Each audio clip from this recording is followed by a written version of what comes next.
Howdy folks, welcome to the Daily Coin. My name is Rory and today is Tuesday, September the 19th, 2017, and I have the very great honor and very distinct pleasure of welcoming back to the show for the first time in a long time, entirely too long a time, a gentleman who I would consider probably the most knowledgeable of the derivatives market and the Exchange Stabilization Fund. He is a great statistician, and he is very knowledgeable of the gold market. And of course, I'm speaking of Mr. Rob Kirby from KirbyAnalytics.com. Rob, welcome back. Pleasure to be with you again, Rory. Well, I'm glad you're here. And I wanted to start with the ESF, the Exchange Stabilization Fund. And I think that you're probably the most knowledgeable person on this topic out of anywhere, maybe even on planet Earth. I know that you are well aware of what's going on with it, and I wanted to ask you about, Rob, the position that Steve Mnuchin currently holds, and from my perspective, it looks like one of the most powerful positions on Earth. In all honesty, the Exchange Stabilization Fund, the ESF, is under his sole discretion. He reports to no one, not the president, not Congress, not the American people, no one. And it's just this blind account that goes to do anything. And it looks like that that the Federal Reserve and the banking cartel are both running cover for the Secretary of the Treasurer with the ESF fund, because you don't hardly hear about the Treasury and what's going on with the Treasury. Or am I just living in fantasy land over here? Well, not completely, and not necessarily at all, Rory. Maybe to just clear up some conceptions, the Treasury Secretary, in theory, serves at the pleasure of the President of the United States, who appoints him as a cabinet minister. But to be completely honest with you, I quite wonder about the sincerity of whether the President truly gets to pick his Treasury Secretary at all. And in terms of lines of reporting, I don't really know who or what the Treasury Secretary reports to, other than to surmise that it very likely is the deep state or the globalist entity, as we refer to it as, or somebody who represents them. Because what the Exchange Stabilization Fund really is, in my view anyway, and what my research shows, it's really a black hole where dark money resides, and it's used as a catch-all to enact globalist policy and to primarily, as its mission statement when it was created states, it is to support and perpetuate the primacy of the U.S. dollar in global markets. And so to bring this up to modern times, there's no doubt in my mind that in practice what the Exchange Stabilization Fund is used for, it's the horsepower that is used to suppress precious metals prices.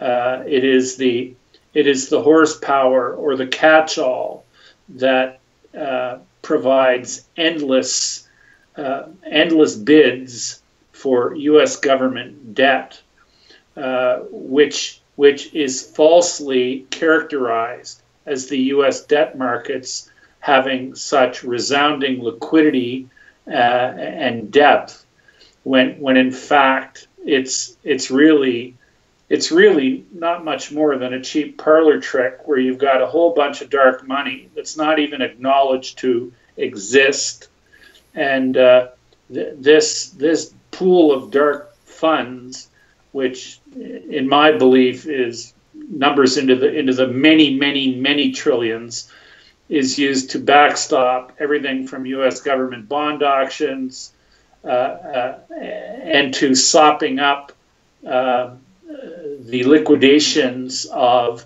America's traditional financiers when they dump U.S. debt, supposedly and ostensibly to teach America lessons when America's behaving on the world stage in ways that is not becoming to world powers. They threaten, and we see the idle threats often, even in the mainstream media.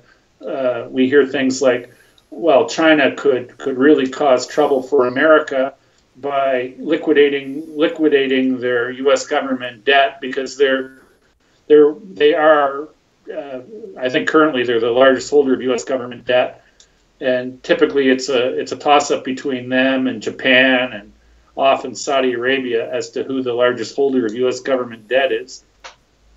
But let's just say anytime foreigners want to sell U.S. government debt, there's always a bid, and if anything, I've noticed in the last 5-7 years, when foreigners have sold U.S. government debt with conviction, we've actually seen the 10-year bond rally. So, when your biggest financiers are dumping your debt, and your debt rallies, and other countries are not visibly picking it up, you start to think about that. Where's the debt gone? Who bought the debt? And why is nobody else's foreign exchange or foreign reserve account burgeoning with this liquidated debt?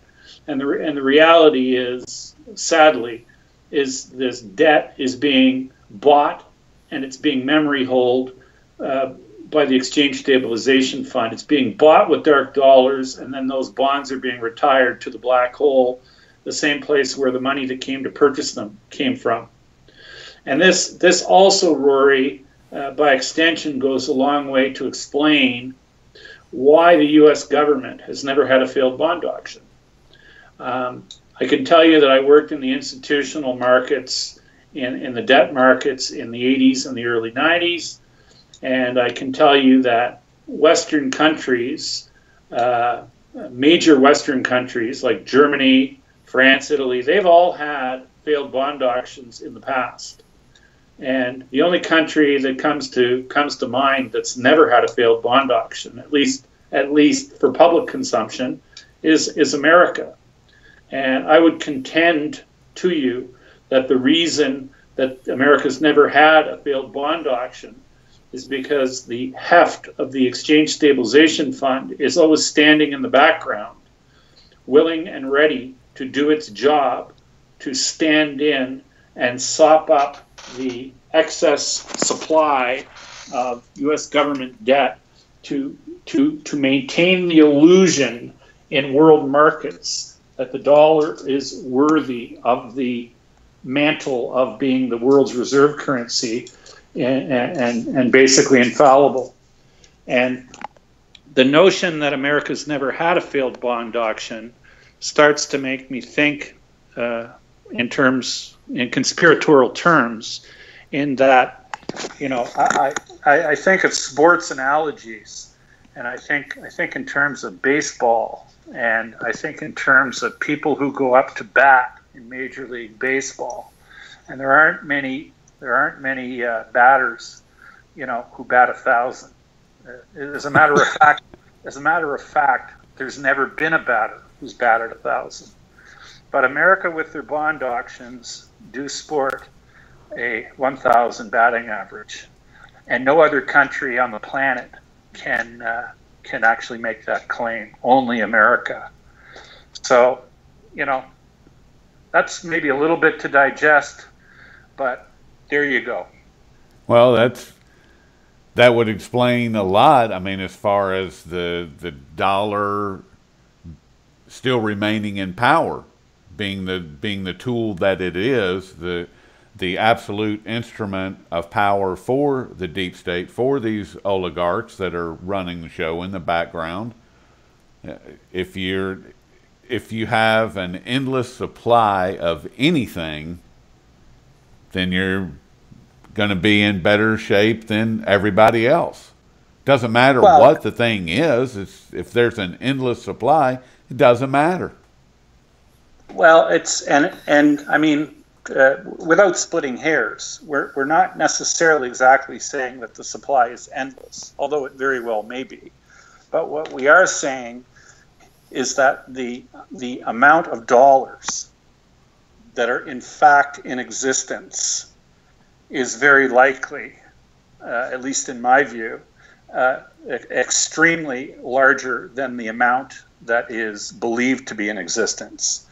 And what this does is it gives the Exchange Stabilization Fund a whole lot of wiggle room, because it has an absolutely almost unthinkable amount of resources it can bring to bear to make things appear other than they should. And for people who might scoff at the notion that any entity could possess such a crazy amount of money that I refer to as dark money, you know, all we have to do is think about the undocumented, let's call it the undocumented waste of money by the U.S. government in recent years, which is purported to be, I mean, this is something Catherine Fitz talks a lot about. Money that's missing from the U.S. government that they can't account for, and they cannot document where it's gone. And I mean, she comes up with numbers, and she's an extremely highly credible person who's been in government and who has uncovered massive fraud in her own right. But you know, amounts that are alleged to be or admitted to be undocumentedly missing amount to, I think, 18 or 19 trillion. So we're talking about an amount of money that is accepted to be missing or unaccounted for that amounts to virtually the entirety of the U.S. government federal debt. Well, and then if you couple that with, I believe it was the IMF that just announced within the last day or two that there was a $14 trillion rounding error on the global debt volume, that the amount of global debt has been underestimated by 14 trillion. How do you miss $14 trillion? You don't. Well, you know, I find it humorous, because these are the very institutions that tell us they're going to bring stability, right. that ensure us that, you know, the path they're on geopolitically is a sound course, and that all will be well. I mean, you know, geez, Rory, we're talking about 14 trillion here, 18 or 19 trillion there. Pretty soon we're talking about real money. Yeah. I mean, what could humanity do with, we'll say, $32 trillion? What could humanity? I mean, everybody on the planet. Well, I'll give you an idea. I'll give you a couple things that humanity could do with $32 trillion. They could affect regime change in probably 7 or 8 countries over the last 6 or 7 years. They could suppress the price of precious metals and have their nominal values nailed to the floor, and you know, and they could probably make the most indebted country with more debt out than any other entity ever on the planet. They could probably make that debt market look like it's strong, vital, and very liquid. Unicorns and rainbows as far as the eye can see. Hear, hear. Speaking of metal suppression, and Steve Mnuchin having his hand on the levers of the ESF, and his little parlay at the Fort Knox the other day, assuring us that the gold is fine. I mean, if we look at some recent events, Rob, then there's a whole trail of breadcrumbs that they're pointing towards something. I don't know what it is, but I was discussing it with Chris Powell recently.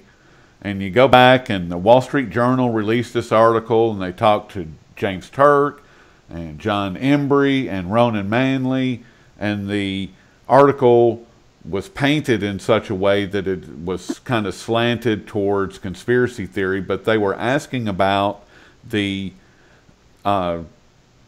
swaps and what's going on with the Federal Reserve and the gold at the Federal Reserve. And then you had Terry Duffy to come out on live television and say gold should really be $5,000 or $6,000 an ounce. Then you have Mnuchin stopping at Fort Knox saying the gold is fine. Then you have what was next? CPM? No, well, the latest one was Christian coming out and saying that physical gold will be priced higher by 2020, no later than 2020, and it'll be on an annual average basis north of 1,700, while at the same time he's saying that gold price suppression manipulation is nonsense. And on this, so I mean, what is up with this string of events? No, but Rory, you forgot the punchline. No sooner had Mr. Sewermouth himself, Jeffrey Christian, made the comment that gold price suppression was ridiculous and doesn't occur, and people who espouse such are fools. Then, literally before the let's just say before the ink's dry on that statement, the ex-gold trader from Union Bank of Switzerland, UBS, is arrested while vacationing in America for gold price suppression. Yeah, we can't forget that. I mean, Mr. Jeffrey Christian, we really need to get him a red nose, a polka dot suit, and some big shoes, because if we're going to listen to his diatribes, we need to dress him appropriately before we treat ourselves to the absolute sewage that flows from his mouth. I mean, what do you think about that in light of him saying that physical gold is going to go higher? It's going to be higher. When Mr. Christian says that gold's going to go higher, it seems to me to rhyme with or echo the words of another one of my favorite and one of the best dressed and best looking gold commentators in the world, Mr. Jim Rickards. And Mr. Rickards, who I call Mr. Globalist himself, he does a very good job at giving us commentary on the gold market, where he always seems to have interspersed with his disinformation kernels of truth. Because but I will give him one thing I will say for Rickards is he will actually discuss or talk or allow to be mentioned the Exchange Stabilization Fund, but in doing so, he errantly makes the claim that the Exchange Stabilization Fund is transparent, and he claims that the Exchange Stabilization Fund publishes annual financials, and he claims that the Exchange Stabilization Fund has a very, very finite and known amount of resources at its disposal. And to respond to those errant claims and completely false claims of Mr. Rickards, disingenuous claims, I would recommend all of your listeners to go to a website called marketskeptics.com. Look in the right-hand column. This is a site that was set up years ago by a researcher and a tremendous brain by the name of Eric D. Carbonell. And I want you to look in the right-hand column of his homepage of marketskeptics.com, and I want you to look for a heading that says something that I've been afraid to blog about.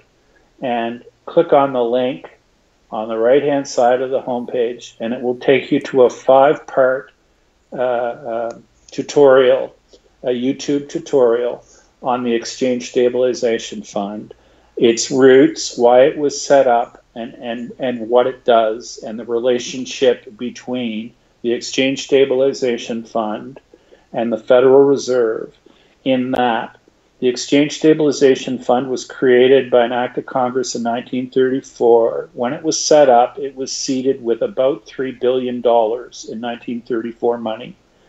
And that money was a windfall that was created after the U.S. government confiscated gold from citizens and made citizens turn in their gold for $20 an ounce. It was 6 months later, the gold was revalued up to $35 an ounce, creating a windfall of roughly $3 billion.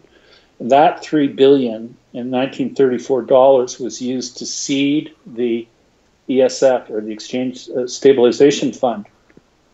And that overnight created the world's most powerful financial entity, the ESF. And that money that it was seeded with has been growing in perpetuity, without not subject to taxation or oversight. And Mr. de Carbonell's expose on the Exchange Stabilization Fund points out that much of the activity that the U.S. government is involved with around the world, it's all at the hands of, or at the direction of, or typically at the direction of the Exchange Stabilization Fund. But the ESF uses U.S. government agencies like the CIA, like the intelligence community, to carry out their actions, whether it's regime change, gun running, you name it. And on the financial end, the relationship is the ESF acts as principal, and the broker, their exclusive broker, is the trading desk of the New York Federal Reserve. And when the ESF has something to do in the financial markets, like suppressing the price of gold, the orders are sent from the ESF to the New York Fed. The New York Fed then disseminates those orders to the commercial banks, their magnificent 5 in America, which are J.P. Morgan, Citibank, Bank of America, Morgan Stanley, and Goldman Sachs. And these just happen to be the entities in America that have one time or another sported derivatives books in notional anywhere from, say, $50 up to $85 trillion. And coincidentally and interestingly, these banks in the last 20 years have seemingly never experienced a loss in their derivatives book. So if you want to think about 5 banks, 20 years, 4 quarters a year, and none of them have never had a really reported a loss from derivatives operations. And here again, we're getting back into the notion that we have people on a team, or players on teams that are batting 1,000.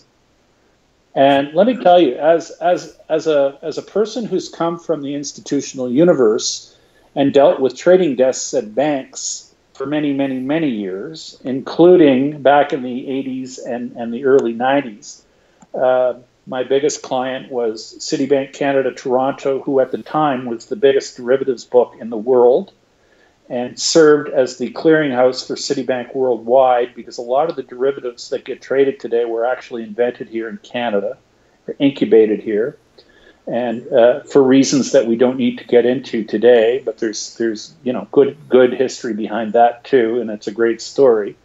But let me assure you that trading desks do not bat 1,000.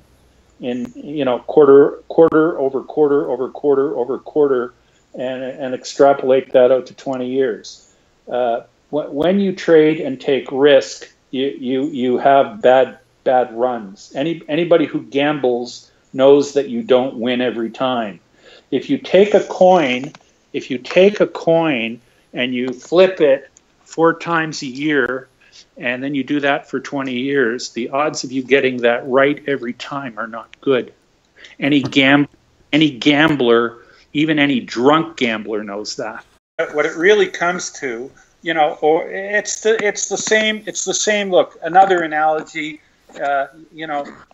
no angler goes out and catches a record, a record tuna every time out on the water. But I mean, J.P. Morgan does. That's all there is to it. These institutions do, and the reason that they are so successful at fishing is because they fish in a bowl with a dip net. And when you fish in a bowl with a dip net, when you're dealing with predetermined outcomes and you have big fancy positions built around a predetermined outcome, it's very easy to win every time.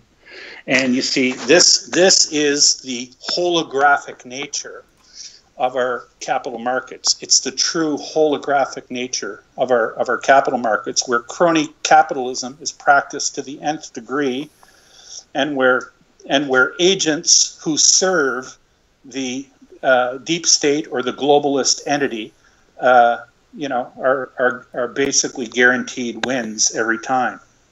And this, of course, also lends credence or puts wind in the sails notionally to the idea that, J.P. Morgan, how many billions of dollars have they paid for fraudulent practices in the last, 5-7 years?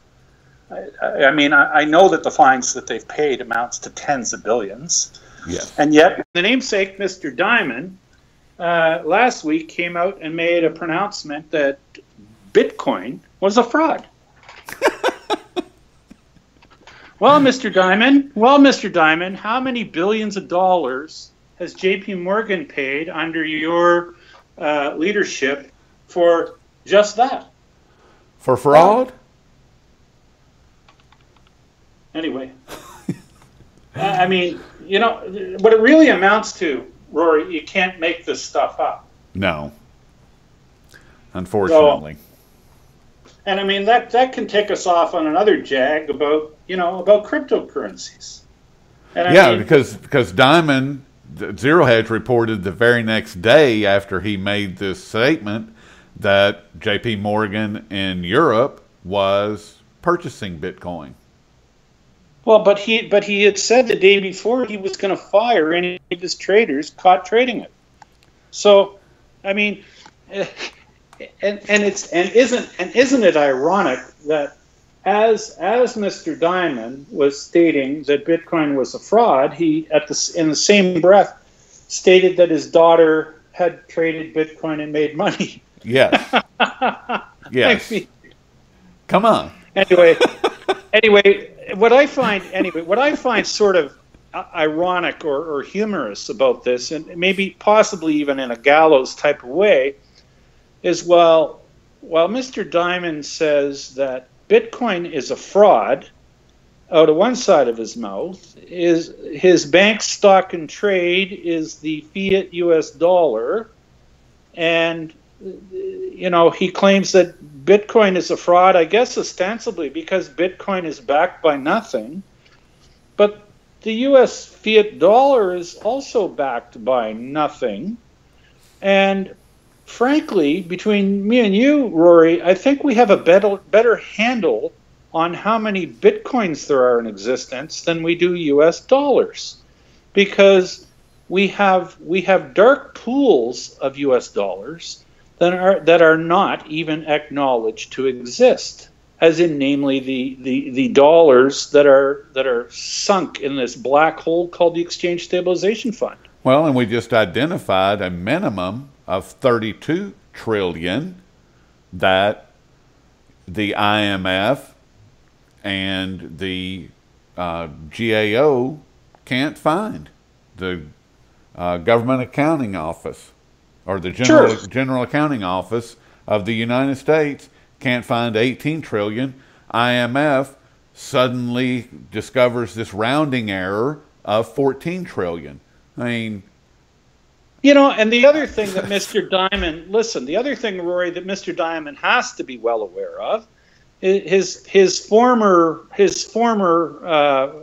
highly decorated employee, Blythe Masters, when questioned about the rigging of precious metals markets and the naked shorts that J.P. Morgan had on their books in terms of futures contracts, it was none other than Blythe Masters that said, "Well, we don't take positions of our own. We only take positions for clients." Right.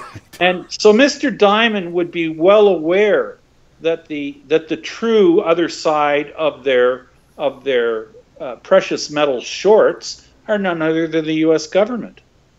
So, for Mr. Diamond to be speaking about frauds is really quite a mouthful, given the activities that his bank is engaged with as an agent for the U.S. government, engaged in market rigging and creating predetermined outcomes all over our capital markets.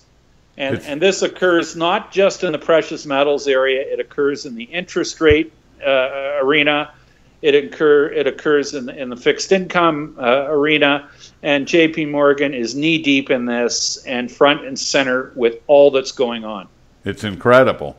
I mean, and you've got two criminals out here saying that, like you were just pointing out, Jamie Dimon saying, we've got fraud over here in Bitcoin, and a few days before that, Jeff Christian saying there's no market manipulation. I mean, the hits just keep coming. It's mind-boggling that these people can sleep at night when they say these things and know the truth of the matter.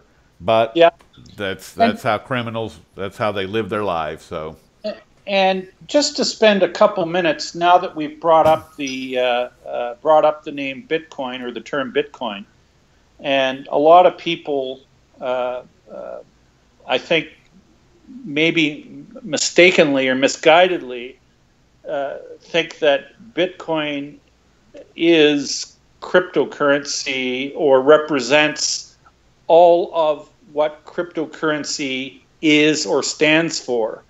And I've been speaking about cryptocurrencies in recent interviews, and unfortunately, I've had a couple of misguided meatheads take my commentary regarding cryptocurrencies and Bitcoin off the mark, and I've had them accuse me of possibly pumping Bitcoin, which I can assure you that I'm absolutely not pumping Bitcoin.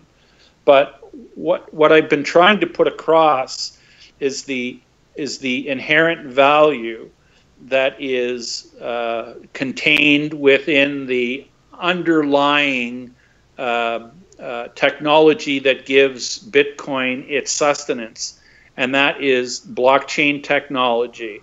And what blockchain technology represents is a very efficient, transparent, low-cost method of transmitting ownership of things on a peer-to-peer basis. And so when I say things, the things being transmitted may very well be Bitcoin, a currency which is backed by nothing tangible, or it could also mean the transmission of tangible goods, be it precious metals, or be it property, as in real estate, or be it intellectual property, which is something a little bit abstract too. And what Bitcoin or the underlying technology of Bitcoin, and that's the blockchain, what the blockchain does is it removes the requirement for a third party or an intermediary to transfer ownership of something from one place to another. So to give a real world example, today, if you want to shift a currency unit from New York to Melbourne, Australia, you need to go to the bank. You need to give the bank the details of where you want to send the money. Then you're going to probably have to fill out 3 or 4 pages of anti-money laundering dictates, all thoughtfully contrived by Homeland Security to help keep us all safe from people who live in caves and who wear togas. And then 3 days later, if you're lucky, the recipient in Melbourne, Australia may receive money, or maybe it'll take 6 or 7 days. Or on a blockchain system, you could do the same transaction within seconds or a minute. So you see, and there'd be no question, there would be no opportunity for anyone to steal the money in process. There'd be no possible way that a third party could say, oh well, it got lost in the mail, or we're going to have to examine. You filled out one of the forms the wrong way, and therefore it's going to have to be held for another week. Anyway, all I'm saying, it's very efficient. It's peer-to-peer, and it happens almost instantaneously. And what it does is it removes the possibility of swindle or fraud, or somebody, or something like in the case of precious metals, it would remove the possibility of a third party, like an exchange, from selling your metal twice. Or in the case of COMEX, maybe selling every ounce that they have in their vault, maybe selling it 500 times. Maybe more. So this is what blockchain technology, if, as, and when it gets married to tangibles like precious metal, this is what it will prevent. And what I see this displacing, very possibly, in the relatively near future, would be an instance where you have a hedge fund that wants exposure to physical precious metal. And currently today, if you're watching the people who run these hedge funds, if you see them being interviewed on the likes in Canada of Business News Network, or in America on CNBC, and you'll see hedge fund manager A being interviewed by the talking head of the day, and they're asked if they like precious metal. Maybe one time in 10,000 they say they like metal, and they say, so how would you like to gain exposure? And maybe one times in a million they'll say, I'd like to hold physical metal. And then they'd say, and what would be your chosen method to do that? And they would say, typically, well, through one of the ETFs like GLD or SLV. And you see, these things have been sold to the investment community as being true proxies and to truly represent physical precious metal. Which they don't. They're frauds. But in my view, these things are fraudulent. And in my view, there will come a day when people who hold them will realize when the almighty crap does hit the fan, they're going to find out that the physical that they thought they held in the form of these ETFs truly wasn't physical at all. And it's my belief that marrying physical precious metal to the blockchain would prevent this, because, like, with regard to said ETFs, all you need to do is go look at the prospectus for either of those entities I just referenced, and you look at the language in the prospectus regarding custody and where the metal is held and who holds it and who's responsible should the metal go missing. And the language is ambiguous as all get out. Yeah, and it says that it's not audited if it's held by one of their agents. Because look, listen, all I'm saying to you, there's no reason for the language to be as ambiguous as it is. And, you know, the real thing is, if the metal was actually put on the blockchain in the form of a smart contract, all this ambiguity would go away. But then so would the possibility of effectively selling metal more than once. And I mean, this anyway. You see, there's a reason why there are cliches in the world, Rory, where people say if something walks like a duck and quacks like a duck and swims like a duck, it's a duck. And these ETFs, they look like frauds, they smell like frauds, and you know, which leads me to the conclusion that these things are likely frauds. So I agree. that's just the way the ball rolls, so to speak. I want to change gears a little bit, Rob, because you brought up something that is very important when you're talking about transferring money from the United States to Australia. That money, if you use a bank, or that currency, I should say, that currency passes through the SWIFT system. And the United States used that system against Iran as a financial weapon. They've just recently, the United States threatened China with this same financial weapon. And China and Russia, independently and collectively, have their own alternatives to the SWIFT system. They have all the infrastructure built to bypass the Federal Reserve note and the world reserve currency, and they can operate completely outside of any Western banking system. And why would they do that? First of all, how stupid is that, to threaten your number one creditor? And second, how does that fit with what's happening with the multipolar world that we're moving to, and moving away from this Federal Reserve note hegemony that we have?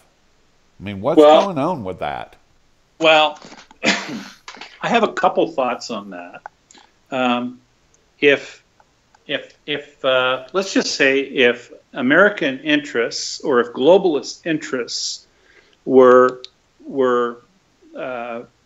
very in tune or aware with possibly the notion that China was about to abandon the SWIFT system, might they not want to trump up the pretense that they're going to throw them out of the SWIFT system? I mean, if somebody knows they're going to get fired, would they be inclined, more inclined or less inclined to quit? It's an excellent analogy. If you know you're going to get fired tomorrow, would you be more or less inclined to quit tonight?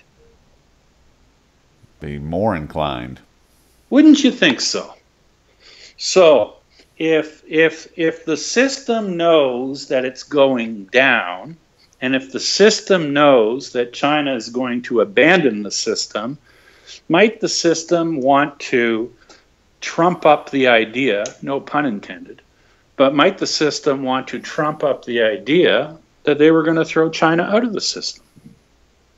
And then they could blame China for the system's demise by inventing the excuse that they were not being agreeable, or they weren't working with us to defeat the scourge, the North Korean scourge, and they were determined to trade with them, and we were left with no other choice but to throw them out.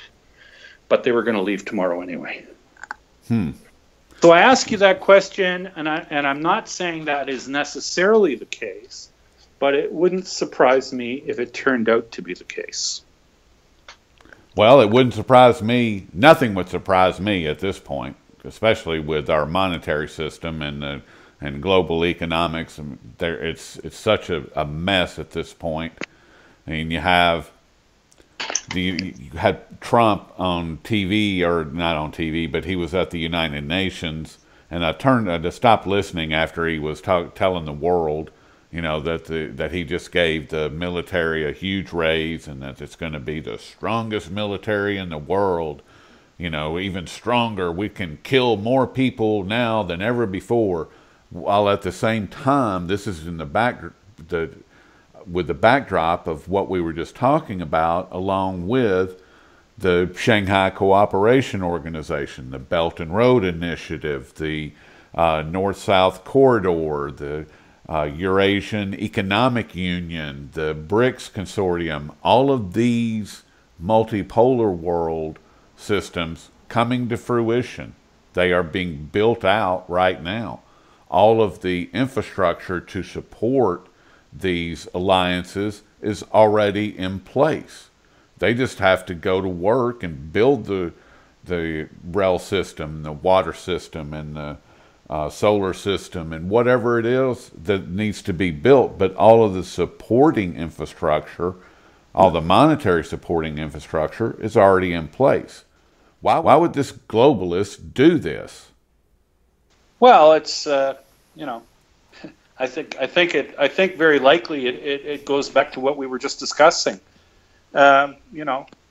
Maybe before somebody, just to phrase it a slightly different way, when you know somebody's going to quit, you say you're fired. I mean, is that something Donald Trump would do? Yeah. I mean, anyway, look, I'm not trying to pile on to Trump, but all I'm saying is the world financial edifice, which I believe is a complete hologram relative to what we're told versus what reality is, and many commentators have been piling on, saying that we're due for some very, very serious problems. And the can has been kicked down the road, and we've run out of road, and we're at the end of the road. And many market forecasters have been saying that this is really imminent, and it's coming soon. And could these be the entrails or the signposts of a big reset, which is in some people's books, I think, long overdue. And I'm just wondering, and I'm asking out loud, this could this very well be what we're experiencing and what we're witnessing right now? Sure seems like it. It sure seems like that the world leaders, so-called leaders, are finalizing the last few notes that need to be put into place. That's what it looks like anyway. Rory, I would only offer this. If this isn't the case, for the U.S. Treasury Secretary, Steve Mnuchin, to come out and make the comment that if China isn't obedient to trade sanctions against North Korea, we might throw them out of the SWIFT system. To be making a comment like that about the entity that is the biggest holder of your currency in the world is absolutely and utterly irresponsible and an act of insanity, if something like what I've just referenced before isn't in fact the case. And then ask yourself, are the globalists really that insane? I mean, I know they're sociopaths, but do you really think they're insane? I think they are evil genius. That's what I think. I've thought that for a long time. I mean, people call them idiots and this and that. They're not idiots. They know exactly what they're doing. They have the playbook. They invented the playbook. I mean, that's why we call them globalist. Yeah, and there's, at least in my world, I don't believe in coincidences. Right. And nothing happens by chance at that level. I don't think there is anything that happens by chance at any level, but especially at the level that we're discussing. And this goes back to those breadcrumbs that I was talking about a minute ago, as far as the Wall Street Journal publishing an article, Terry Duffy, Mnuchin's comments about the gold is fine. And it was Goldman Sachs that came out and said, physical gold is your best hedge against inflation. And then came Christian and his comments about owning physical gold alongside his comments of there is no gold suppression. All of these things. Of course. And now my question is Steve Mnuchin's veiled threat to China just another one of these signposts or another one of these breadcrumbs that are indicating that massive reset is literally, we're on the eve of it? Could that be? I'm beginning to think very possibly that could be exactly what's up. Something's going on, that's for sure. I mean, you don't have the people that have been the main characters pushing the buttons and pulling the levers on gold suppression coming out and saying, well, you should have physical gold, and physical gold should be between $5,000 and $6,000 an ounce, without there being something to that. I don't believe, no one will ever be able to convince me otherwise that doesn't mean something much bigger is at play. You know, you can say my tinfoil hat's screwed on too tight. I don't care. Doesn't matter, because at the end of the day, this is a very serious statement by the person that actually pushes the button that creates the manipulation. It's his company. Hear, hear. So, but anyway, it just gets me all fired up.